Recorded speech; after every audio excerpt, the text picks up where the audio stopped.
বাজারে নিত্য প্রয়োজনীয় জিনিসপত্রের দাম নিয়ন্ত্রণে অন্তর্বর্তী সরকার ক্রমান্বয়ে ব্যর্থতার দিকে ধাবিত হচ্ছে মন্তব্য করে বিএনপির সিনিয়র যুগ্ম মহাসচিব রুহুল কবির রিজভী বলেছেন, নতুন করে শতাধিক পণ্যে ভ্যাট বাড়ানোর ঘটনায় চাপ বাড়বে সাধারণ মানুষের ওপর।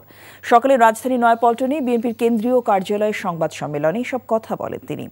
এনসিটিবি নবম দশম শ্রেণীর পৌরনীতি নতুন বইয়ে ভুল তথ্য তুলে ধরেছে অভিযোগ করে রিজভী বলেন, ফ্যাসিবাদের পতনের পরও পাঠ্য বইয়ে পতিত আওয়ামী লীগকে হিরো আর বিএনপিকে হেয় প্রতিপন্ন করে কোমলমতি শিক্ষার্থীদের মধ্যে বিভ্রান্তি সৃষ্টির ষড়যন্ত্র চলছে। নতুন পাঠ্য বইয়ে যেসব জায়গায় আওয়ামী বন্দনা করা হয়েছে তা দ্রুততম সময়ে সংশোধন করার দাবি জানিয়ে রুহুল কবির রিজভী বলেন, বিএনপির বিরুদ্ধে গভীর ষড়যন্ত্রের অংশ হিসেবেই আওয়ামী দোসররা আওয়ামী দুঃশাসনামলের মতো ইতিহাস বিকৃত করছে।